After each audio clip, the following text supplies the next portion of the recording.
கடவுளுடைய வார்த்தைக்கு நேராக கடன் போவோம். கர்த்தருடைய வார்த்தை இன்னைக்கு சில சத்தியங்களை நாம் வாசிக்க போகிறோம். ஆண்டவர் சுகத்தை கொடுத்திருக்க எத்தனை பேருக்கு எவ்வளவு சுகத்தை கொடுத்திருக்கிறார் என்பது நாம் எவ்வளவு முடியுமோ அதையெல்லாம் நாம் வாசிக்க போகிறோம். லூக்கா சுவிசேஷ புஸ்தகம் எடுத்துக்கொள்வோம். லூக்கா சுவிசேஷ புஸ்தகம் 13ஆம் அதிகாரத்தில்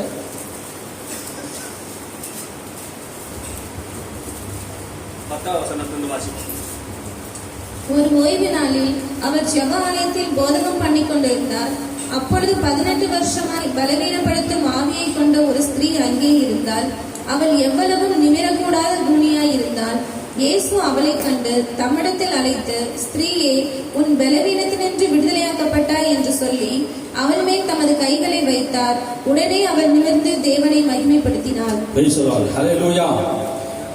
இங்கே ஒரு கூனியான ஒரு பெண், கூனி என்றால் நிமிரக்கூடாத ஒரு பெண், இயேசு போதகம் பண்ணி தேவாலயத்திலே ஜெபம் பண்ணி கொண்டு போதகம் பண்ணி கொண்டிருந்தார், பிரசங்கம் பண்ணி கொண்டு இருந்தார்.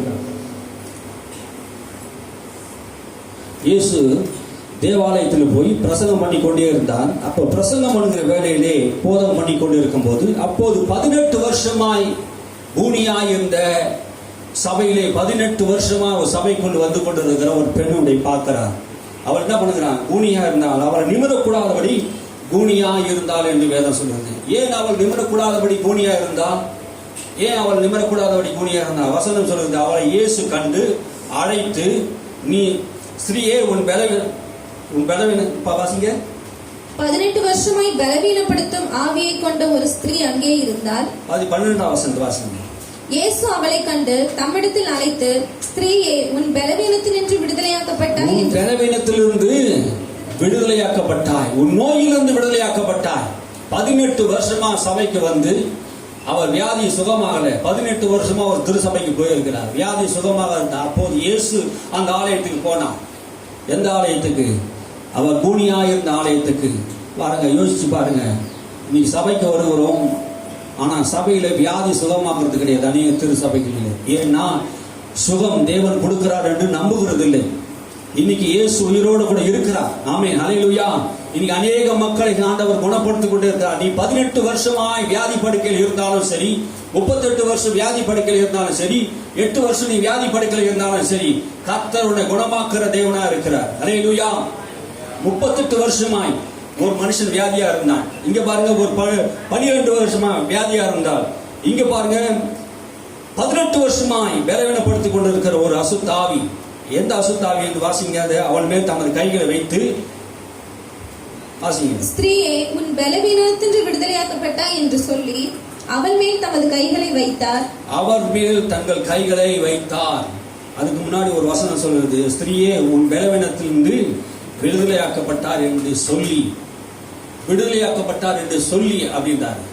இயேசு எப்படி குணமாக்குறார் என்பதை நீங்க தெரிந்து கொள்ளுங்க. முதல் சொல்றார், உன் வியாதியிலிருந்து சுகமாக்கப்பட்டார்.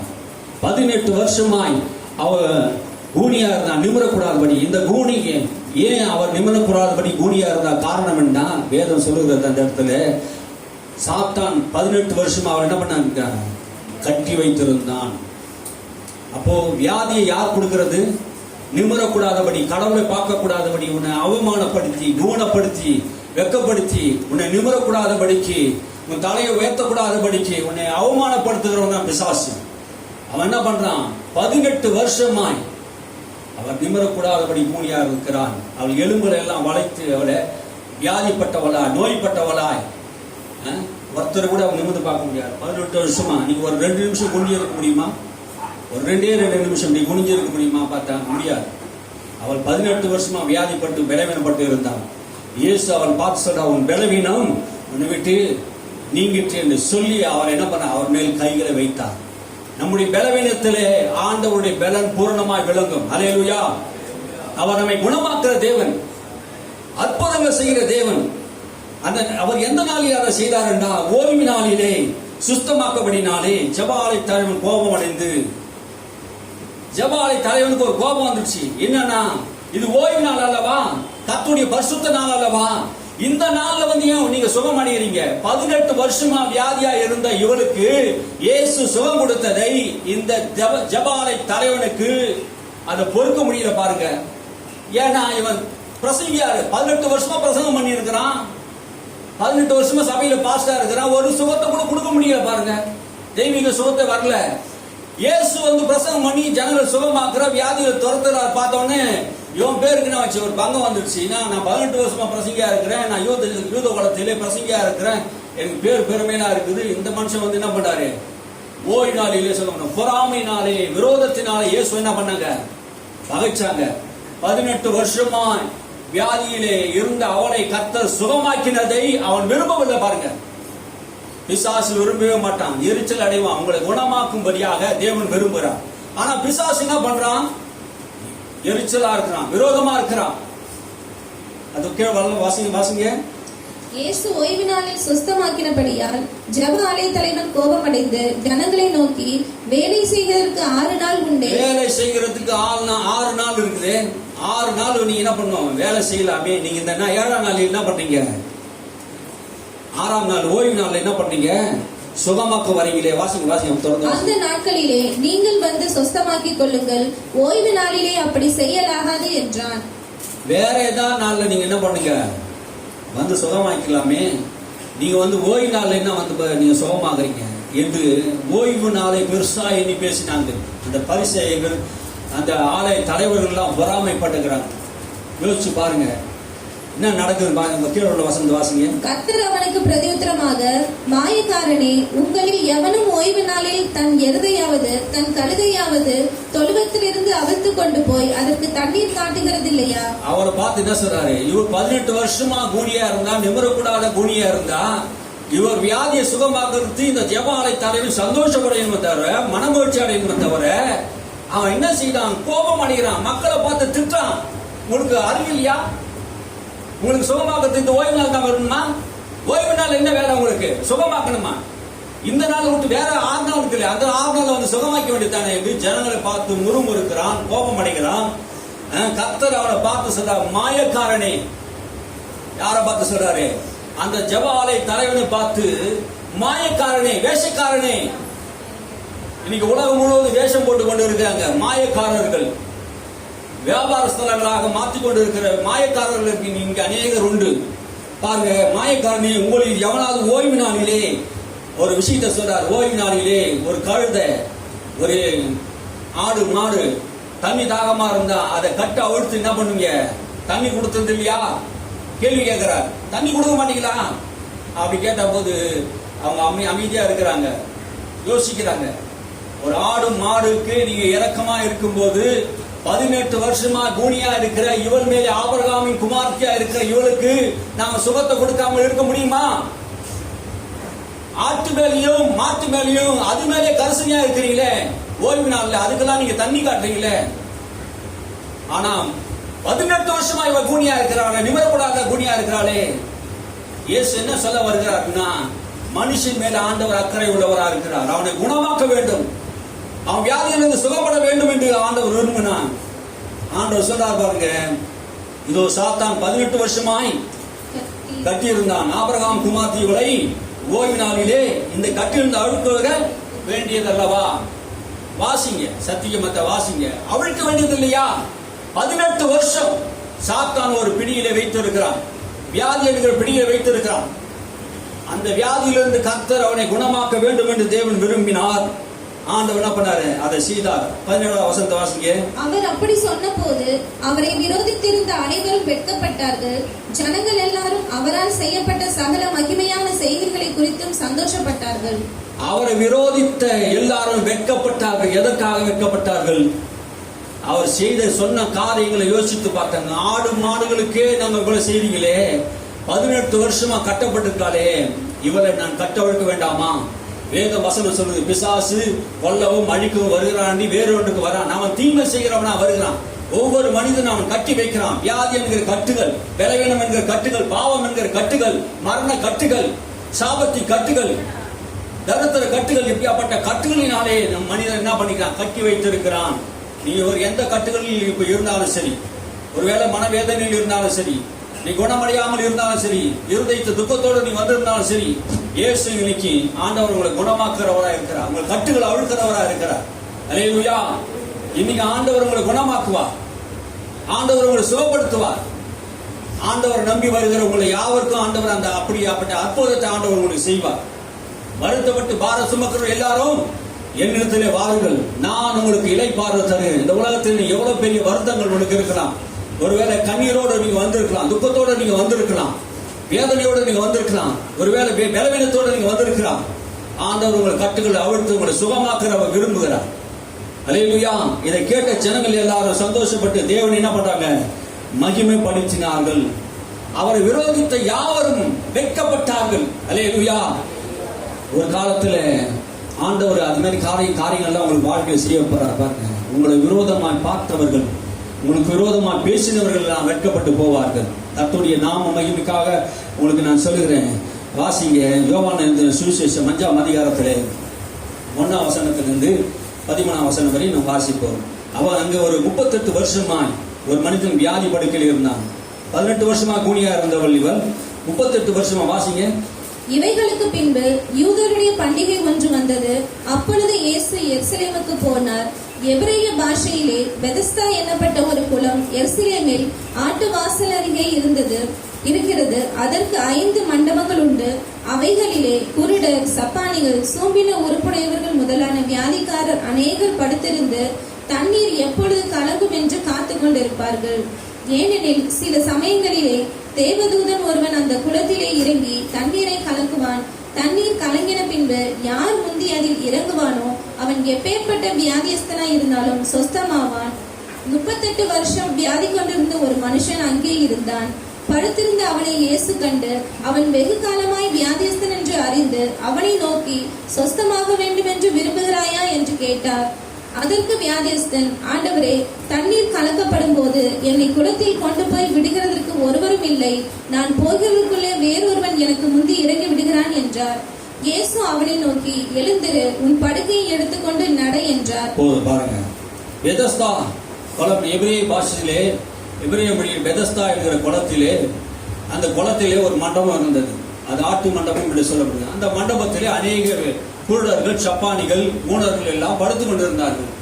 அப்படி படுத்து கொண்டு இருக்கும்போது என்ன நடந்ததுன்னா, அங்க ஒரு காரியம் நடந்தது. அந்த பெதஸ்தா என்கிற குளம் எப்போது ஒரு தேவதூதன் கலக்குவான்.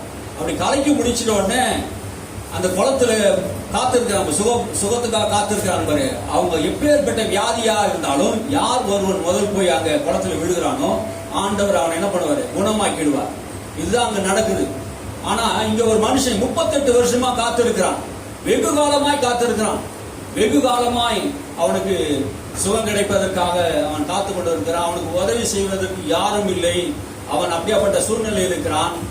ஆனா இயேசு அந்த இடத்துக்கு தேடி 38 வருஷமா வியாதி உள்ளவனை போய் ஆண்டவர் கேட்கிறார், நீ சுஸ்தமடைய விரும்புகிறாயா? ஆமாண்டவரே, நான் சுஸ்தமடைய விரும்புகிறேன். அப்படின்னா என்ன அர்த்தம்? 38 வருஷமா வியாதியில் இருந்த ஒரு மனுஷனுடைய வாழ்க்கையில ஆண்டவர் கேட்கிறார், நீ சுஸ்தமாக வேண்டும் என்று விரும்புகிறாயா? விருப்பம் நமக்குள்ள இருக்கணுமா? ஆமென், ஹல்லேலூயா. அவன் ஏதோ நினைச்சிட்டு இருக்கலாம், எவ்வளவு பேர் வராங்க, எவ்வளவு பேர் சுகமாகிட்டு போறாங்க, எனக்கு சுகம் கிடைக்காத போது அவனுக்கு என்ன பண்ணான்? சரி போட்டோம் அப்படியே ஒவ்வொருத்தரை விட்டுட்டு இருந்தான். விருப்பம் இல்லாதவே இருந்து இருக்கிறான்னு நினைக்கிறான். அப்போ ஆண்டவர் அவனை பார்த்து கேட்கிறார், நீ விரும்புகிறாயா?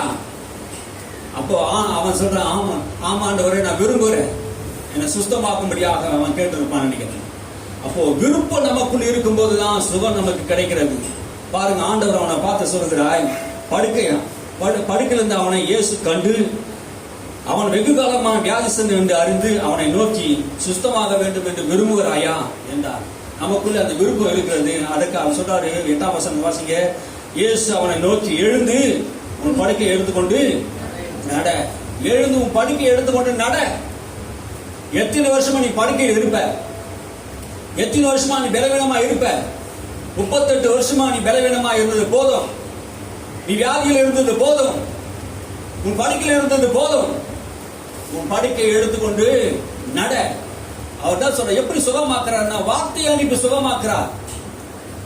நட என்று அவர் சொன்ன போது அவன் விசுவாசத்தோடு எழுந்தவன் என்ன பண்ணான்? நடந்தான். உடனே அந்த மனுஷன் சுத்தமாக்கி தன் படுக்கை எடுத்துக்கொண்டு நடந்து போனதே அந்த ஓய்வு நாள். அது ஓய்வு நாளா இருந்தது. அதெல்லாம் யூதர்கள் குணப்பட்ட மனுஷனை நோக்கி, இது ஓய்வு நாளா இருக்கிறதே, படுக்கை எடுத்துக்கொண்டு போகிறது உனக்கு நியாயமா? நியாயமா? அவன் கேட்கறது நியாயமா? அந்த யூதன் கேட்கறது நியாயமா? 38 வருஷமா வியாதியா இருக்கிறான், இயேசு குணமாக்கிட்டாரு. அவன் கேட்கிறான் இது நியாயமான்ட்டு. இது இப்ப யோசிச்சு பாருங்க, இது நியாயமா? அவன் கேட்டது நியாயமான்ட்டு. அநியாயக்காரனுங்க, மத போதக பிடிச்சவனுங்க, மதம் வெறி பிடிச்சவனுங்க. இந்த யூதர்கள் நம்ம மத வெறி பிடிச்சவனுங்க. ஓய்வு நாள் ஓய்வு நாள் ஓய்வு நாள் என்று சொல்லி சொல்லி சொல்லி சொல்லி ஓய்வு நாள் மனுஷனுக்காக உண்டாக்கப்பட்டதுதான். ஓய்வு நாள் மனுஷனுக்காக உண்டாக, கடவுளுக்காக உண்டாக்கப்பட்டதுதான். ஆண்டவர் சொல்றாரு, இயேசுநாதர் சொல்றாரு, மனுஷனுக்காக ஓய்வு நாள் உண்டாக்கப்பட்டது. ஓய்வு நாளுக்காக மனுஷனை கத்தன உண்டாக்கவில்லை. ஓய்வு நாளில் நன்மை செய்வதா தீமை செய்வதா அப்படி கேட்டாரு. நன்மை செய்ய வேண்டும் ஓய்வு நாளிலே. ஓய்வு நாள் அவங்க தப்பா புரிஞ்சிருந்தனால என்ன பண்ணாங்க, இது நியாயமா? ஏதோ அநியாயம் பண்ணிட்டா மாதிரி 38 வருஷமா அவன் வியாதி படுக்கையில இருந்தா ஒருத்தன் டீ வாங்கி கொடுத்துருக்க மாட்டான், ஒருத்தன் ஒரு சோறு போட்டு இருக்க மாட்டான், ஒண்ணும் செய்யல. எழுந்து நடந்ததை பார்த்து அவன் பொறாம போறான் பாரு. யூத மதம் வைராக்கியம் அவனுக்கு. ஜாதி வெறிய பிடிச்சவன், கொசுல அவன் வடிகட்டி ஒட்டகத்தை விழுங்குறவனுங்க. இப்படியாப்பட்ட ஆட்கள் பாருங்க. அப்படியாப்பட்ட போது வெள்ளை அடிக்கப்பட்ட கல்லறை. இயேசு சொன்னார், வெள்ளை அடிக்கப்பட்ட கல்லறை, மாயக்காரர்களே, விபச்சார சந்ததி என்று அந்த பரிசெயர் சதுசேயர்லாம் பார்த்து, யூதர்லாம் பார்த்து பண்ணாங்க. தேவன் எதை விரும்புகிறார்? மனுஷன் சுகமடைய வேண்டும் என்று விரும்புகிறார். 38 வருஷமா அவன் வியாதிஸ்தான் இருக்கும்போது ஒரு உதவி செய்யாதவன் எழுந்து நடக்கும் போது இது நியாயமா கேட்கிறான். படுக்கை எழுந்து கொண்டு நடக்கிறிய, ஓய்வு நாளில் வேலை செய்கிறியே, உன்னை குணமாக்கினது யார்? ஓ, எனக்கு தெரியாதுயா யார் குணமாக்கினது. 38 வருஷம் நான் படுக்கையில் இருந்தேன், எனக்கு குணமாக்கினது யாருன்னு எனக்கு தெரியாது. யாரோ அங்க கும்பலா கூட்டமா இருக்கிறாங்க பாருங்க, அங்க போய் பாருங்க, அவர் தான் குணமாக்கினாங்க. யாரோ ஒருத்தர் அங்க போய் பாக்குறாங்க, வாசிங்க அதெல்லாம். அவன் அவர்களுக்கு பிரதியுத்தரமாக, என்னை சொஸ்தமாக்கினவர் உன் படுக்கையை எடுத்துக்கொண்டு நடவென்று எனக்கு சொன்னார் என்றார். எனக்கு சொன்னாரு, எனக்கு யாரும் தெரியாது, வாசிங்க. அதற்கு அவர்கள், உன் படுக்கையை எடுத்துக்கொண்டு நடவென்று உன்னுடனே சொன்ன மனுஷன் யார் என்று அவரிடத்தில் கேட்டார்கள். சொஸ்தமாக்கப்பட்டவன் அவர் இன்னார் என்று அறியவில்லை. எனக்கு யாருன்னே தெரியாது, இன்னார் என்று எனக்கு தெரியாது. யார் என்ன சுத்தமாக செய்ய, அவர் பேர் கூட எனக்கு தெரியாது. உனக்கு சொன்னது யாரு? ஓய்வு நாள் பரிசுத்த நாள் அல்லவா? அந்த நாளில் நீ படுக்கை எடுத்துக்கொண்டு நடக்கலாமா? நடக்கக்கூடாது. நீ இதெல்லாம் செய்ய, உனக்கு சொன்னது யார்? எனக்கு தெரியலப்பா, யார் சொன்னாருன்னு தெரியல. ஆனா எனக்கு சொன்னவர் அவர் என்ன பண்ணாரு, வாசிங்க. அவ்விடத்தில் ஜனங்கள் கூட்டமாய் இருந்தபடியினால் இயேசு விலகி இருந்தார். இயேசு விலகி இருந்தார். ஒரு அற்புதம் செய்துட்டா, 38 வருஷமா வியாதியா இருந்துட்டா விலகி இருக்க மாட்டாங்க. பாத்தியா, கர்த்தர் எவ்வளவு பெரிய அற்புதம் செய்து அவர் சாட்சி அவனை வச்சு என்ன பண்ணுவாங்க, ஒரு பிரபலமாயிட்டு இருப்பாங்க. அந்த நாட்கள்ல ஆண்டவர் என்ன பண்ணாரு, சுஸ்தமாகிட்டு அவன் விலகி இருந்தாராம். ஒரு 10 பேர் கூட அவர் என்ன பண்ணாரு, தனியாவே இருந்திருக்கிறாரு. பிரபலமானவர்ல தனித்துதான் இருந்தாரு. தேவனுடைய நோக்கங்கள் என்னன்னா, மனுஷனை சுகமாக்கணும், வியாதியிலிருந்து விடுதலையாக்கணும். அது கீழே உள்ள வசனங்களை வாசி பாருங்க. அதற்கு பின்பு இயேசு அவனை தேவாலயத்திலே கண்டு, அவன் தேவாலயத்தில் அவனை கண்டாரான். யாரை கண்டாரான்? தேவாலயத்தில் அவனை கண்டு, இதோ நீ சுஸ்தமானாய், அதிக கேடானதொன்றும் உனக்கு வராதபடி, சுத்தமாய்விட்ட, உனக்கு அதிகமான கேடு ஒன்றும் வராதபடிக்கு இனி நீ பாவம் செய்யாதே. இனி நீ பாவம் செய்யாதே. அவனுக்கு பாவம் செய்ததுனால தான் அந்த வியாதி வந்தது என்பது இயேசு என்ன பண்றாரு, சொல்றாரு. அல்லேலூயா, அல்லேலூயா. 38 வருஷமா அவன் வியாதிக்கான காரணம் என்ன? பாவம். பாவத்தினால் வந்த விளைவுதான். ஆண்டவர் சொல்றார், தேவாலயத்தை மீண்டும் அவனை பார்த்து மறுபடியும் அவன் தேவாலயத்துக்கு வந்தான், நன்றி உள்ளவனா. சுகமாக்கப்பட்டவன் தேவாலயத்துக்கு வந்தான். மறுபடியும் இயேசு பிரசங்கம் பண்ணி கொண்டு இருக்கிறார். சுஸ்தமாக்கப்பட்டவன் அவன் வந்து உட்கார்ந்து கொண்டு இருக்கும் போது இயேசு அவனை பார்த்து சொல்கிறார், இனி உனக்கு அதிக கேடு கொண்டு வராதபடிக்கு இனி பாவம் செய்யாதே, பாவம் செய்யாதே. கேளுள்ள வசனம் வாசிங்க. அந்த மனுஷன் போய் தன்னை சொஸ்தமாக்கினவர் இயேசு என்று யூதர்களுக்கு அறிவித்தான். அந்த மனுஷன் யாரு? உன்னை சுத்தமாக்கின மனுஷன் யார் என்று கேட்டாங்களே. அப்ப சொல்றான், நான் போய் சொல்றான், என்னை சுத்தமாக்கின யார் என்று கேட்டீங்களே, அவர் இயேசு என்று சொன்னான். இயேசு அவனை ஓய்வு நாளில் சுத்தம் பண்ணபடினா யூதர்கள் அவனை துன்பப்படுத்தி அவரை கொலை செய்ய வகை தேடினார்கள். என்னாச்சு? கொலை செய்ய வகை தேடினார்கள். எதற்காக? 38 வருஷமா வியாதிஸ்தனை சுகமாக்கினதுக்காக, அது எந்த நாளில, ஓய்வு நாளில் சுகமாக்கினதுக்காக இந்த யூதர்கள் என்ன செய்றாங்க? இயேசுவை கொலை செய்ய வகை தேடினார்கள். இந்த உலகத்தில் நன்மை செய்தவராய் சுற்றி திருந்தவர், 38 வருஷமா வியாதியில் இருந்தவனை சுகமாக்கின தேவனுக்கு அவங்க என்ன செய்யறாங்க? உலகம் இந்த நன்மை விரும்புறது கிடையாது பாருங்க. ஏன்னா அவங்க மதம் தான் அவங்களுக்கு பெருசு, மதம் தான் பெருசு, மார்க்கம் தான் பெருசு. அந்த மதத்துடைய சட்டத்தை உடைச்சார். ஓய்வு நாளுடைய சட்டத்தை என்ன பண்ணிட்டாரு? உடைச்சிட்டார். சட்ட திட்டங்கள் எல்லாம் அப்பாற்பட்டு அவர் தேவன், அவர் சட்ட திட்டங்கள்லாம் உடைச்சிட்டு என்ன பண்ணாரு? அந்த கிரியை செய்ததுனாலே இயேசு இன்னொரு காரியத்தை சொல்றாரு. பாருங்க 17ஆம் வசனத்துல, இயேசு அவர்களை நோக்கி, என் பிதா இதுவரைக்கும் கிரியை செய்து வருகிறார், நானும் கிரியை செய்து வருகிறேன் என்றார். என் பிதா கிரியை செய்கிறார். என்ன கிரியை செய்கிறார்? 38 வருஷமாய் அவன் வியாதிஸ்தனா இருந்த அவனை பார்த்து அவனை ஆண்டவர் நீ சொல்றாரு, நீ அவனை போய் குணமாக்கு. கிரியை செய்கிறார் என்றால் என்ன? அவனை குணமாக்கும்படியாக தேவன் அவனை அனுப்பினாராம். பிதா எனக்கு எதை செய்ய சொன்னாரோ அதையே நான் செய்கிறேன், பிதா எனக்கு எதை காட்டினாரோ அதையே நான் செய்கிறேன் என்று இயேசு சொல்கிறார். பிதா அவருக்கு காட்டியதை தான் செய்திருக்கிறார். இந்த வார்த்தையை சொன்ன போது என்ன நடக்குதுன்னா, வாசிங்க, அவர் ஓய்வு நாள் கட்டளையை மீறினதும் அல்லாமல், ஓய்வு நாள் கட்டளையை மீறிட்டாராம். ஓய்வு நாள் ஓய்வு நாள் ஓய்வு நாள் ஓய்வு நாள் ஓய்வு நாள் சொல்லி அந்த ஓய்வு நாள் கட்டளை மீறிட்டார் என்று சொல்லி தேவனை தம்முடைய சொந்த பிதா என்று சொல்லி 2 குற்றங்கள் சுமத்துறாங்க. அவர் ஓய்வு நாளையும் கடைபிடிக்கிறது இல்ல. இவர் மனுஷனா இருந்து கடவுள் என்ன பண்ணாரு? அவர் எங்களுக்கு பிதா என்று சொல்றாரு. பாவத்தில் பிறந்த ஒரு மனுஷன் எப்படி கடவுள் என்று சொல்ல முடியும்? கடவுள் மனுஷனாக அந்த பூமியில் வந்ததை அவர் அறியாது இருந்தார்கள். அல்லேலூயா. பூமியிலே பாவங்களை மன்னிக்க மனுஷகுமாரனுக்கு அதிகாரம் உண்டு. அவர் பாவங்களை மன்னிக்கிறார், வியாதிகளை குணமாக்குறார். பாவத்தின் காரணமாக வியாதி வருகிறது. இந்த வியாதியிலிருந்து மனுஷனை ஆண்டவர் என்ன பண்றாரு? குணமாக்குறவரா இருக்கிறார். எப்பேற்பட்ட வியாதியில் இருந்தாலும் சரி, உங்க பாவங்களை மன்னித்து ஆண்டவர் உங்களை குணமாக்குறவரா இருக்கிறார். ஆனா அவங்களுடைய கிரியை என்னன்னா, இயேசுவை கொலை செய்ய வேண்டும் என்று ஒரு வைராக்கியம். பாருங்க, வைராக்கியம். இந்த உலகத்தை நன்மை செய்கிறவரா சுத்தி இருந்தார். ஆனா இந்த உலகத்துல இருக்கிற மனுஷர்கள் என்ன பண்றாங்க? வைராக்கியமா இருக்கிறாங்க, கொலை செய்ய வைராக்கியமா இருக்க. கீழ் உள்ள வசந்த வாசிங்க, தம்மை தேவனுக்கு சமமாக்கினபடியினாலே யூதர்கள் அவரை கொலை செய்யும்படி அதிகமாய் வகை தேடினார்கள். அப்பொழுது இயேசு அவர்களை நோக்கி, மெய்யாகவே மெய்யாகவே நான் உங்களுக்கு சொல்லுகிறேன், பிதாவானவர் செய்ய குமாரன் காண்கிறது எதுவோ அதையே அன்றி வேறொன்றையும் தாமாய் செய்ய மாட்டார். அவர் எவைகளை செய்கிறாரோ அவைகளை குமாரனும் அந்தபடியே செய்கிறார். பாருங்க, பிதா எதை காட்டினாரோ எதை செய்ய சொன்னாரோ அதையே தான் அவர் செய்கிறார். அல்லேலூயா. இந்த உலகம் முழுவதும் இயேசு சுகம் தருவதற்காக பூமியை சுற்றி சுற்றி வந்தார். நன்மை செய்கிறவரா தேவன் அவரோடு கூட இருந்தபடினாலே நன்மை செய்கிறவரா சுற்றி திருந்தாராம். கடவுள் அவரோடு கூட இருந்தார், பிதா அவரோடு கூட இருந்தார். அவர் முகத்தை எப்போது தரிசித்துக் கொண்டிருந்தார், அவர் சத்தத்தை அவர் கேட்டுக்கொண்டே இருந்தார். அவர் பூமியில் இருக்க எல்லா மனுஷனையும் சுகம் தருவதற்காக ஆண்டவர் என்ன பண்ண? இயேசுவை பயன்படுத்தினார். அல்லேலூயா. இயேசுவை பயன்படுத்துறது மட்டுமில்ல, இயேசுவை விசுவாசித்து அப்போஸ்தலர் பேதுருடைய வாழ்க்கையிலும் அநேக அற்புதம் செய்தார். அங்க பாருங்க, நீங்க வாசிச்சுங்க. அப்போஸ்தலர் 9:32 இருந்து வாசிங்க. 32 இருந்து,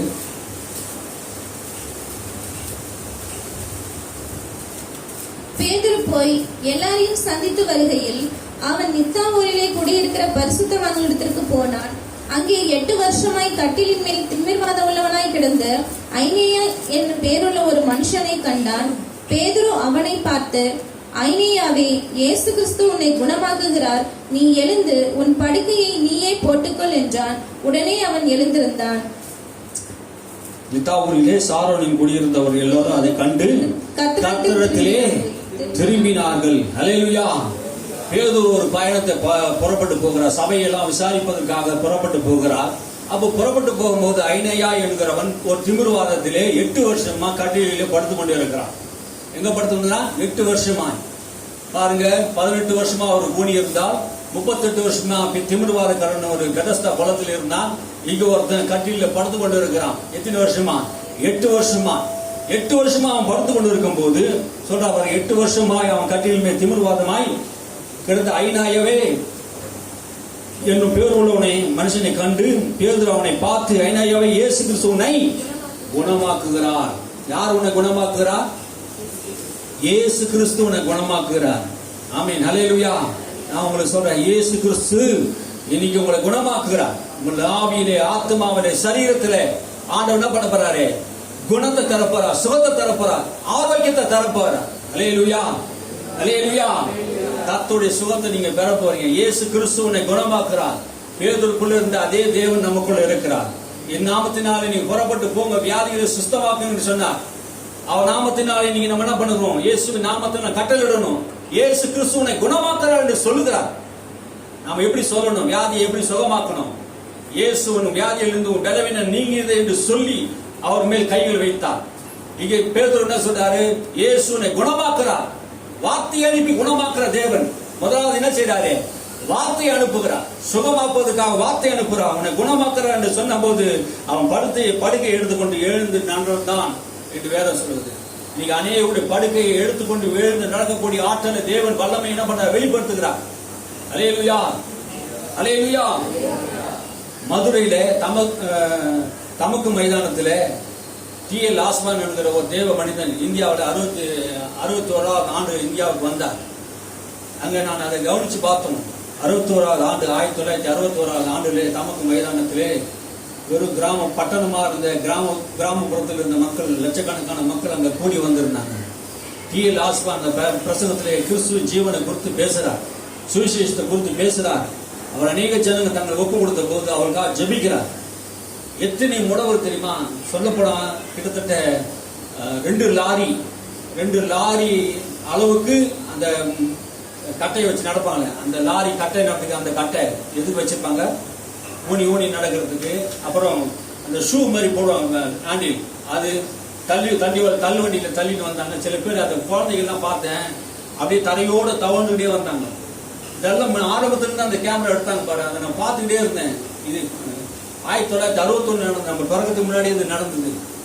இந்தியா தேசத்திலே மதுரை பட்டணத்திலே அந்த தமக்கு மைதானத்தில் இந்த நடந்த சுவிசேஷ கூட்டத்திலே அவர் பேசுறார்.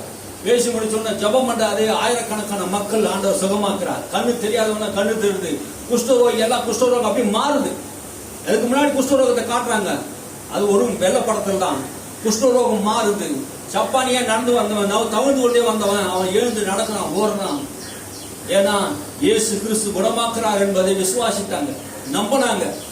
இன்னைக்கு இயேசு குணமாக்குறார் என்று அநேக ஊழியங்களிலே நம்புறது கிடையாது. குணமாக்குற வல்லமை அப்போஸ்தல காலங்களிலே முடிஞ்சு விட்டது என்றாங்க. இயேசு உயிரோட கூட இருக்கிறார். இன்னைக்கும் ஆண்டவர் என்ன பண்ண போறாரு? உங்களை சுகமாக்குவார், அற்புதங்களை செய்கிறவராக இருக்கிறார். அல்லேலூயா. பாருங்க, சுமித் விகல்ஸ் வந்த ஒரு தேவ மனுஷன். சுமித் விகல்ஸ் வந்த தேவ மனுஷன் இங்கிலாந்தில் அப்போஸ்தலர்னு சொல்லப்படுறாங்க. அவருக்கு கிட்டத்தட்ட 23 செத்த பணங்களை உயிரோடு கூட எழுப்பினவர். ஒரு சமயத்தில் என்ன பண்ணாரா, ஊழியத்தை முடிச்சுட்டு மாலை நேரத்தில் அவர் வீட்டில் உட்காரும் போது ஒரு கடிதம் எடுத்து வந்து அவர்கிட்ட கொடுத்தாங்க. அவருக்கு ஒரு கடிதம் வந்தது. அந்த கடிதத்தை பிரித்து வாசித்து பார்த்தார். அந்த கடிதத்தில் எழுதியிருந்தது, என் மகள் இது மாதிரி மரண அவதிப்படுகிறாள், நீங்க எங்க பிள்ளைக்கு மகளுக்கு நீங்க ஜெபம் பண்ணினா எங்க மகள் பிழைத்துக் கொள்வார், நீங்க ஜெபம் பண்ணுங்கள் என்று அந்த கடிதத்தில் எழுதப்பட்டிருந்தது. இதை வாசித்த சுமித் விகல்ஸ்வர்த் இந்த கடிதத்தை வைத்து ஜெபம் பண்ணுகிறார். கர்த்தர் சொன்னா, நீ போ, அந்த மகளை நான் குணமாக்குவேன், அற்புதம் செய்வேன் என்று சொல்லி ஒரு அற்புதத்தை நான் செய்வேன் அந்த மகளுக்கு, நீ போ என்று சொன்னார். அவர் புறப்பட்டு போனா இரவு முழுவதும் பிரயாணம் பண்ணி எப்படி கண்டுபிடிச்சு அந்த வீட்டுக்கு போறாரு. அவர் வீட்டுக்கு போகும்போது டாக்டர் அந்த வீட்டுல இருந்து வெளியே வராரு. டாக்டர் வீட்டுல இருந்து வெளியே வந்த உடனே டாக்டரையும் பாக்குறாரு. வீட்டுக்குள்ள போன உடனே டாக்டர் என்ன சொல்லிட்டு வந்தாரு அப்படின்னா, இன்னும் ஒரு சில நிமிஷம் தான் உங்க மகள் என்ன பண்ணுவாங்க, செத்து போயிடுவாங்க, எல்லாரும் பாக்குறவங்களாம் பார்த்துக்குங்க. கடைசியா சொல்லுவாங்க, மூஞ்ச பாக்குறவங்களாம் மூஞ்ச பார்த்துக்குங்க அப்படின்னு சொல்லுவாங்க. அது மாதிரி என்ன பண்ற டாக்டர் உங்க மகளை பார்த்துங்க, இனிமேல் என்னால முடியாது, மருத்துவத்தால முடியாது என்று சொல்லி கைவிட்டாங்க. வீட்டுல எல்லாரும் அண்ணன் தம்பி அக்கா சொந்த பந்தங்கள் எல்லாரும் என்ன பண்ணாங்க, பார்க்க ஆரம்பிச்சிட்டாங்க. அழுது கொண்டே இருந்தாங்க.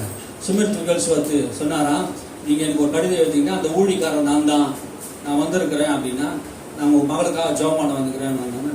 சரி நீங்க ஜெபம் பண்ணுங்க அப்படின்னு அவங்க ஒரே அழுதுகிட்டே இருக்கிறாங்க. ஏன்னா மகள் செத்துடுவான் டாக்டர் சொல்லிட்டாங்களே, அழுதுகிட்டே இருக்கிறாங்க, புலம்பிக்கிட்டே இருக்கிறாங்க. அப்படின்னா கடைசி நேரம் உயிர் பெற நேரத்தில் நான் என்ன பண்ண போறேன், என் மகளோட கூட இருக்கிறேன் எல்லாரும் சொல்றாங்க. சுமித் விகல்ஸ்வர்த் ஒரு முரட்டு விசுவாசம் உள்ளவர். இவர் என்ன சொல்றாரு, நான் ஆண்டவர் இந்த மகளை எழுப்ப போறா, சுகமாக்க போறார் நான் சொல்றேன், நீங்க என்ன சொல்றீங்க, கடைசி நேரம் சாக போறான்னு சொல்லி நினைக்கிறீங்க, இந்த மத்தியில் என்னால நான் ஜெபம் பண்ண முடியாது. இல்ல நீங்க ஜெபம் பண்ணுங்க, நான் கூட இருக்கிறேன், என்னால முடியாது அப்படின்னு சொல்லிட்டு போட்டோ எடுத்துன்னு சட்டையத்து வெளியே போக ஆரம்பிச்சாரு. போக ஆரம்பிச்சோன்னே மறுபடியும் அந்த வீட்டுக்கார தகப்பன் வந்து வேண்டிக் கொண்டான், நீங்க ஜெபம் பண்ணுங்க. எல்லாரையும் வெளியே அனுப்பிச்சிட்டார். வெளியே அனுப்பிச்சிட்டு முழங்கால் படிக்கிட்டு ஜெபம் பண்ண ஆரம்பிக்கிறார். 1 மணி நேரம் ஜெபம் பண்ணிக்கிட்டே இருக்கிறார். ஜெபம் பண்ண 1 மணி நேரம் முடிஞ்சு கண்ணை திறந்து பார்த்தா அந்த மகள் பெருமூச்சு இழுத்து ஒரே மூச்சு இழுத்து விட்டுட்டு அந்த இடத்துல ஜீவன் வந்துட்டான். செத்து போயிடுச்சு. கண்ணு திறந்து பார்க்கும்போது செத்து போயிடுச்சு. 1 மணி நேரம் முடிஞ்ச உடனே ஜெபம் பண்ணி முடிச்சு செத்து போயிட்டான். அப்போ சுமில் விகல்ஸ்வத் ஆண்டவர்கிட்ட கேட்டாங்க, ஆண்டவரே, இந்த மகள் செத்து போயிட்டான்னு சொல்லுகிற செய்திக்காக நான் வந்தேன். இந்த மகள் செத்து போயிட்டா என்று அந்த அப்பாவுக்கு அம்மாவுக்கு நான் சொல்லவா வந்தேன்? இல்ல ஆண்டவரே, இந்த மகள் சாகக்கூடாது, இந்த மகளுக்கு நீ உயிரை கொடுக்கணும் சொல்லி அவர் மறுபடியும் என்ன பண்ணாரு, ஜெபம் பண்ண ஆரம்பிச்சார். செத்து போன பணத்துக்கு முன்னாடி உட்காந்து மறுபடியும் ஜெபம் பண்ணாரு. அவர் ஜெபிக்கும் போதெல்லாம் இயேசு அந்த கதவு ஓரத்துல எப்பயாவது எங்கெல்லாம் ஜெபம் பண்ணாரோ அது பதில் வந்துச்சுன்னா அவர் முகம் அவருக்கு தெரியுமா. அவர் சாட்சி புஸ்தகத்தை சொல்றாரு, அவர் முகம் அவருக்கு தெரியுமா. அவர் ஜெபம் பண்ணினே இருக்கும்போது அவர் முகம் தெரிஞ்ச உடனே இன்னும் ஒரு மணி நேரம் அவர் தொடர்ந்து விடல. சுமில் விகல்ஸ்வத் விசுவாசத்தில் அப்போஸ்தலன், கடவுள்கிட்ட அப்படியே போராடி ஜெபிக்கிற ஒரு மனுஷன், சாதாரண ஒரு பிளம்பர். ஆனா அவர் ஜெபிக்க கர்த்தருடைய ஜீவன் அந்த மகளுக்கு வந்தது. படுக்கையில படுத்திருந்த அப்பெல்லாம் ஒரு அசைவு உண்டாயிடுச்சு. ஒரு அசைவு உண்டானா அப்படி எழுந்து அப்படி திமுறா, ஆண்டவர் சுகத்தை கொடுத்ததை நான் பாக்குறாரு. அந்த மகள் அப்படி எழுந்து தான் பக்கத்துல இருந்த ஒரு பியானோ வாசிக்கிற அந்த பொண்ணு, தன்னுடைய மகள் என்ன பண்ணா, பியானோ வாசிக்கிறத வெளியேறத கேட்டாங்க. எல்லாரும் வெளியே அனுப்பிச்சிட்டாரு. பியானோ வாசிக்கிறத வெளியே இருந்து கேட்டாங்க, பாரு இது நம்மளுடைய மகள் தானே, நம்முடைய பொண்ணு தானே, இந்த பொண்ணு தானே இந்த வாசிக்கு இது மாதிரி இந்த மியூசிக் அவள் தானே வாசிப்பா என்று அவர்கள எல்லாரும் உள்ள ஓடி வந்தாங்க. கர்த்தர் பாருங்க, மரித்து போன ஒரு மகளை கூட கர்த்தர் என்ன பண்ண உயிரோடு கூட எழுப்பி தருகிறார். விசுவாசம் என்ன நினைக்கிறீங்கன்னா, இயேசு சுகம் தருவார். முழு நிச்சயமா நம்பி வரணும். முழு நிச்சயமா என்ன பண்ணணும், நம்பணும், விசுவாசிக்கணும். இங்க பாருங்க, இன்னொரு ஒரே ஒரு காரியத்தை நான் சொல்றேன். எவீரு மகள், எவீரு அவன் ஜபாலை தலைவனுடைய ஒரு மகள், அவளும் கூட மரண அவசியப்பட்டு இருந்தார். எவீர் என்கிற ஒரு மனுஷனை வந்து வாசிங்க, மார்க் எழுதின சுவிசேஷம் 5:22-23 வாசிங்க. அவன் என்ன கேட்கிறான் பாருங்க, அவன் என்ன சொல்லி ஆண்டவரிடத்தை ஜெபம் பண்ணுகிறான். மார்க் எழுதின சுவிசேஷம். அப்பொழுது ஜெபாலை தலைவரில் ஒருவனாகிய எவீரு என்பவன் வந்து அவரை கண்டவுடனே அவர் பாதத்திலே விழுந்து, என் குமாரத்தி மரண அவஸ்தைப்படுகிறாள், அவள் ஆரோக்கியம் அடையும்படிக்கு நீர் வந்து அவள் மேல் உமது கைகளை வையும், அப்பொழுது பிழைப்பாள் என்று அவரை மிகவும் வேண்டிக் கொண்டான். ஜபாலை தலைவன் ஒருவன் எவீரு என்கிறவன் வந்து அவரை கண்டு அவரை பணிந்து கொண்டு, என் குமாரத்தி மரண அவஸ்தைப்படுகிறாள், ஆண்டவரே நீர் வந்து அவளை உம்முடைய கரங்களை அவர் மேலே வைக்க வேண்டும். இதை கவனிங்க, உம்முடைய கரங்களை அவர் மேலே வைக்க வேண்டும். என்ன வேண்டிக் கொண்டான் என்பதை நீங்க கவனிக்கணும் வேத வசனத்துல. அப்போ இவர் வேண்டிக் கொண்டதை கேட்டு போயிட்டு இருக்கிறார். வா வீட்டுக்கு போலான்னு சொல்லிட்டு இயேசுநாதர் என்ன பண்ணார், இயேசுவும் எவீரும் அவரோட கூட இந்த சீஷர்கள் எல்லாம் புறப்பட்டு போயிட்டே இருக்காங்க. அப்போ புறப்பட்டு போயிட்டே இருக்கிற 12 வருஷமா பெரும்பாடு உள்ள ஒரு பெண் வருகிறாள். அவளுக்கு ஒரு பெரிய தீட்டு உள்ள பெண், பெரும்பாடு ரத்தப்போக்கு உள்ள பெண். அவளுக்கு என்ன பண்றாரு, ஆண்டவர் என்ன பண்றாரு, சுகத்தை கொடுக்கிறார். அவன் எவீர் என்ன நினைச்சிருப்பான், என் மகளுக்கு மரண அவஸ்தைப்படுகிறான், இந்த மகள் அப்பா வந்தாலும் பரவாயில்ல, இவளும் வந்து என்ன பண்றா, இயேசுவை டிஸ்டர்ப் பண்றா, இயேசு வரக்கூடாதபடி வழியை தடை பண்றா, இவளுக்கும் நான் அற்புதம் வேணும், இவளுக்கும் சுகம் வேணும். 12 வருஷமா இவளும் வியாதிப்பட்டு மரண அவஸ்தை தான் இவளும் பட்டு கொண்டு இருக்கிறான். அப்போ என்ன நடந்தது பாருங்க, 30ஆம் வசனத்தை வாசிங்க. உடனே இயேசு தம்மிலிருந்து வல்லமை புறப்பட்டதை தமக்குள் அறிந்து ஜனக்கூட்டத்துக்குள்ளே திரும்பி, என் வஸ்திரங்களை தொட்டது யார் என்று கேட்டார். தன்னுடைய வஸ்திரங்களை தொட்டது யார்? அந்த 12 வருஷமா அந்த பெரும்பாடு உள்ள ஒரு பெண் இயேசு கிறிஸ்துவுடைய வஸ்திரத்தை தொட்டார். நான் அவருடைய வஸ்திரத்தை தொட்டால் ஆகின சுத்தமாவேன் என்று சொல்லி தன் இருதயத்தை சொல்லிக் கொண்டே வந்தார்.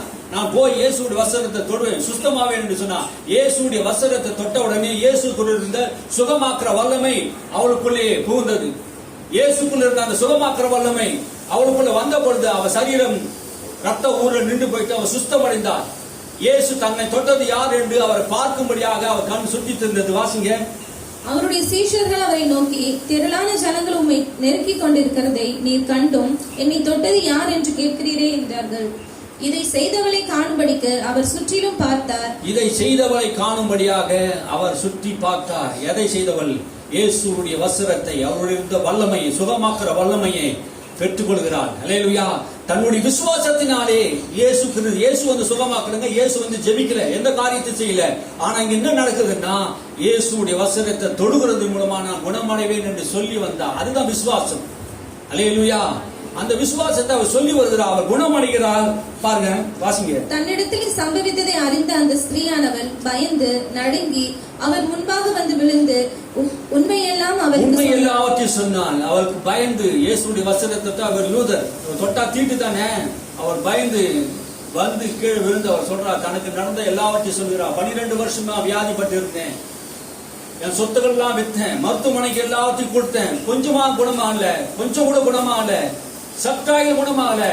ஆண்டவரே, உண்மை குறித்து நான் கேள்விப்பட்டேன், உன் வசனத்தை தொட்டா நான் சுகமாவே என்று சொல்லி வந்தேன், ஆகினாதான் உன் வசனத்தை தொட்டேன், நடந்த உண்மைகள் எல்லாம் சொன்னார். ஆனா ஆண்டவர் சொல்றாரு, அவர் நோக்கி, மகளே, உன் விசுவாசம் உன்னை ரட்சித்தது. யாருடைய விசுவாசம்? அந்த மகனுடைய விசுவாசம். இயேசுவை நான் போய் தொடுவேன், அவரை தொட்ட நான் சுகமாகவேன் நம்பி வந்ததினாலே, அவர் தொட்டதினாலே அவர் சுகம் கிடைத்தது. அப்போது அவர் பேசிக்கொண்டு இருக்கையிலே, எப்போ இந்த சம்பவம் நடந்து கொண்டே இருக்கிற, ஏற்கனவே ஒரு ஜெப தலைவர் தன் மகன் மரண அவசியப்படுகிறார் விண்ணப்பம் பண்ணியிருந்தாங்க. அவர் வீட்டுக்கு தான் அவர் போறாரு. இடையிலே அவருக்கு இந்த மகளுக்கு 12 வருஷமா உள்ள மகளுக்கு சுகத்தை கொடுக்கிறாரு. அப்போது அவர் பேசிக்கொண்டு இருக்கிற ஜெப தலைவன் வீட்டிலிருந்து சிலர் வந்து, உம்முடைய குமாரத்தி மரித்து போய்விட்டார், உம்முடைய மகன் மரித்து போய்விட்டார், இனி போதகரை வருத்தப்படுத்தாதே, இனி போதகரை வருத்தப்படுத்தாதே, இனி இயேசு வந்து ஒன்னும் பண்ண முடியாது, உன் மகள் செத்து போயிட்டா, எவ்வளவே உன் மகள் செத்து போய்விட்டா, இனி போதகரை வருத்தப்படுத்தா, ஒன்னும் பண்ணாத, அவர் கூட்டு வர வேண்டிய அவசியம் கிடையாது, பயப்படாதேன்னு சொல்றார் இயேசு. இவன் பயந்து போயிட்டான். யாரு? தன் மகள் செத்து போனதை கேட்ட போது அவனுக்குள்ள பயம் வந்துருச்சு. பயந்து போயிருக்கும் போது இயேசு அவர் சொன்ன வார்த்தையை கேட்ட உடனே ஜெப ஆலய தலைவனை நோக்கி, பயப்படாதே, விசுவாசம் உள்ளவனாய் இரு, பயப்படாதே. என்ன பயம் அவனுக்குள்ள வந்துச்சு? மக செத்து போயிட்டாரே என்று சொன்ன கேட்ட போதே, மரணம் என்ற வார்த்தை கேட்ட போதே பயம் வந்துச்சு அவனுக்கு. அந்த பயந்து கொண்டு இருக்கும் போது ஆண்டவர் சொன்னார், பயப்படாதே. எதுக்கு சொன்னாரு? எவன் என்ன ஜெபம் பண்ணான்? இயேசுவே, நீ வந்து என் மகள் மேலே கையை வையும், அப்போது அவள் பிழைப்பாள் என்று சொன்னாரே. பயப்படாதே எவருவே, நீ பயப்படாதே, நான் வந்து உன் மகள் மேல் கையை வைக்கும் போது அவள் சுத்தமடைவா. அதே விசுவாசமாயிரு, எதே விசுவாசமாயிரு, நீ என்கிட்ட வேண்டிக் கொண்டியே அந்த விசுவாசத்தோடு இரு, பயப்படாதே என்று சொல்லி தன்னோடு கூட பேதுருவையும் யாக்கோபின் சகோதரன் யோவானையும் தவிர வேறு ஒருவரை தமிழத்து வருகிறதுக்கு அவன் இடம் கொடுக்கிறது இல்லை. ஜெபாலே தன்னுடைய வீட்டில வந்து சந்தடியும் மிகவும் அழுது புலம்புறதை கண்டு இயேசு என்ன பண்றாரு? அதுக்குள்ள இவங்க என்ன பண்ணிட்டாங்க? பாடிய எடுத்து வச்சு அங்க என்ன பண்றாங்க? சந்தடி பண்ணினா புலம்பி அழுது. அங்க யூதர் கால கலாச்சாரத்தில் என்ன பண்ணுவாங்க? யாருன்னா செத்துட்டா கூலிக்கு மாரடிக்கிறவங்க இருப்பாங்க. கூலிக்கு மாரடிக்கிறவங்க அந்த ஒப்பாரி வைக்கிறவங்க. அந்த காலத்துல ஒப்பாரி வைப்பாங்க. இப்பெல்லாம் ரேடியோலாம் போடுறாங்க, ஒப்பாரி வைக்கிறாங்க பாரு. அந்த ஒப்பாரி வச்சு என்ன பண்ண, அழுது கொண்டே இருக்கிறவரை அவங்க என்ன பண்ணாங்க? கேட்டார் பாரு. இயேசு கேட்ட போது உள்ளே பிரவேசித்து, நீங்க சந்தடி பண்ணது அழுகிறது என்ன? எதுக்கு நீங்க அழுவீங்க? இவங்க என்ன சொல்றாங்க? செத்துட்டான்னு சொல்லி அழுதுங்கிறாங்க. இயேசு என்ன சொல்றாரு? பிள்ளை மரிக்கவில்லை, நித்திரையா இருக்கிறார். பிள்ளை என்ன பண்ணல, சாகல. எதுக்கு நீங்க அழுது கொடுக்குறீங்க? இப்படி சொல்ல முடியும்? விசுவாசம் என்ன தெரியுமா பேசும்? இப்படிதான் பேசும். அல்லேலூயா. விசுவாசம் என்ன பேசும்? அவர் மரிக்கவில்லை, மரித்தாலும் கூட அவர் பிழைக்க வைக்கிற தேவன். அவர் எடுத்து வேண்டிக் கொண்டதை அவர் என்ன பண்ணுவார்? நிறைவேற்ற போகிறார். அதனால்தான் அதுக்கு பார்த்து சொல்றாரு. அதற்கு அவரை பார்த்து, எதற்காக அவர் பார்த்து என்ன பண்ணாங்க? பிள்ளை மரிக்கவில்லை என்று சொன்ன வார்த்தையை கேட்டு இயேசுவை பார்த்து நகைத்தார்கள், சிரித்தார்கள், ஏராளமா சிரித்தார்கள். செத்து போன மகளை போயிட்டு என்ன பண்ணாரு? இன்னும் மரிக்கல, நித்திரையா இருக்க, தூங்கி கொண்டு இருக்கிறா சொல்றீங்க. சொன்ன உடனே இயேசுவை பார்த்து என்ன பண்ணாங்க? சிரித்தாங்க. விசுவாசத்தை பார்த்து அநேகர் இன்னைக்கு என்ன பண்ணுவாங்க? சிரித்து கொண்டேதான் இருப்பாங்க. நம்ம பேசும்போது, விசுவாசமா பேசும்போது சிரிப்பாங்க. இந்த உலகம் எனக்கு ஆண்டவர் கற்றுக் கொடுத்தார். நீ விசுவாசமா பேசும்போது எல்லாரும் சிரிச்சா கூட நீ கவலைப்படாத, நீ உன் விசுவாசத்துல உறுதியாயிரு. அதுக்கு அவர் நான் வாசிக்கிறேன். அதற்காக அவரை பார்த்து நகைத்தார்கள். எல்லாரையும் அவர் வெளியே போக பண்ணி பிள்ளையின் தகப்பனையும் தாயையும் தம்முடைய வந்தவர்களையும் அழைத்து கொண்டு பிள்ளை இருந்த இடத்தில் பிரவேசித்து பிள்ளையின் கையை பிடித்து தலி தாகுமி என்றார். அதற்கு சிறு பெண்ணை எழுந்திரு என்று உனக்கு சொல்லுகிறேன் என்று அர்த்தமா. உடனே சிறு பெண் எழுந்து நடந்தால் அவள் 12 வயதுள்ளவளாய் இருந்தால். அவர்கள் மிகுந்த ஆச்சரியப்பட்டு பிரமித்தார்கள். அதை ஒருவருக்கும் அறிவியாதபடி அவர்களுக்கு உறுதியாய் கட்டளையிட்டு அவளுக்கு ஆகாரம் கொடுக்கும்படி சொன்னார். பிள்ளையை கைப்பிடித்து தலித்தாகுமி என்றார். தலித்தாகுமி என்றால் சிறு பெண்ணே எழுந்திரு. இயேசு எப்படி குணமாக்குறார், வியாதியை எப்படி குணமாக்குறார், வியாதி உனக்கு பலவீனம் நீங்கி போனது என்று சொல்றார். இங்கே சிறுபெண்ணை தலித்தாகி எழுந்தர் என்று சொன்னார். என்ன சொன்னார்? கைகளை பிடித்து அது சொல்றார். இந்த எதிரி என்ன சொன்னா? நீ என் மகன் மேல் கையை வையும், அப்போது அவள் பிழைப்பாள். அவனுடைய விசுவாசம் என்ன? அவர் இயேசு கை வச்ச பிழைப்பான்ட்டு. ஆனா இங்க சொன்ன விஷயம் என்ன? உன் மகள் மரித்து போய்விட்டால் இயேசுவாக ஒன்றும் செய்ய முடியாது, நீ போதகரை வருத்தப்படுத்தாரு. செத்து போன பணத்தை உயிரோடு கூட எழுப்புகிற தேவன் தான் நம்முடைய தேவன். அல்லேலூயா.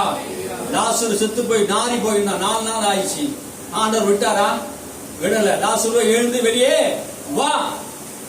மரித்து போனவனை உயிரோட கூட எழுப்புகிற தேவன் பாருங்க. உடனே அந்த சிறு பெண் எழுந்து நடந்தால், அவள் 12 வயது உள்ளவளாக இருந்தால் அவள் மிகுந்த ஆச்சரியப்பட்டு பிரமித்தார்கள். எல்லாரும் ஆச்சரியப்பட்டு பிரமித்தாங்க. இப்பதான் செத்து போயிட்டா எல்லாரும் சொல்றாங்க, டாக்டர் சொல்லிட்டாங்க. ஆனா இந்த இயேசு வந்தாரு, சுகமாக்கிட்டார், அற்புதம் செய்துட்டார். இப்படிதான் ஆண்டவர் எல்லாருக்கும் அற்புதம் செய்கிறவரா இருக்கிறார். அந்த இயேசு இன்னைக்கு உயிரோடு கூட இருக்கிறார். ஹல்லேலூயா, ஹல்லேலூயா.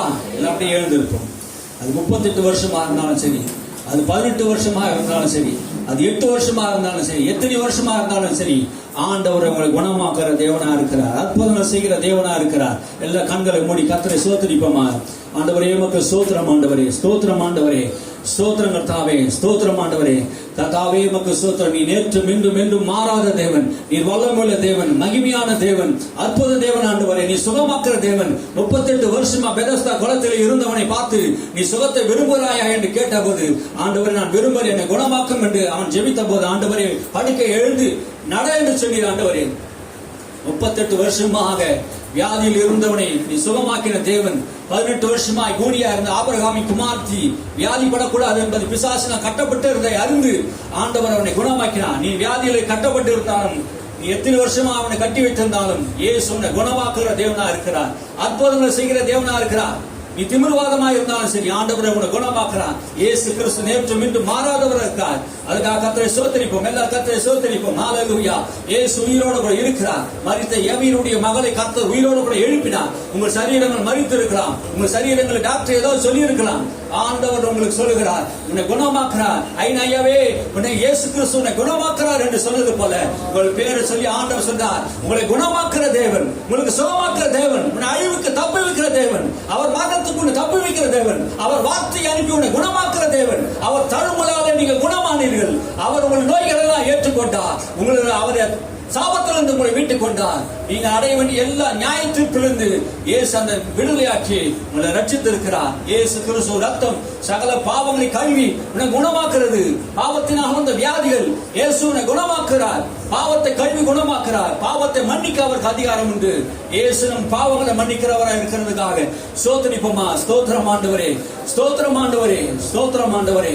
நாங்கள் துதிக்கிறோம், ஸ்தோத்திரிக்கிறோம். பிதாவே, வந்த ஒவ்வொருவரையும் நீர் ஆசீர்வதிக்கிறதுக்காக நாங்கள் துதிக்கிறோம். வந்த ஒவ்வொருவரையும் கர்த்தர் தொடுகிறதுக்காக நாங்கள் ஸ்தோத்திரிக்கிறோம். ஒவ்வொரு ஆசீர்வதிக்கப்படும்படியாக நாங்கள் துதிக்கிறோம். நன்றியோடு ஸ்தோத்திரிக்கிறோம்.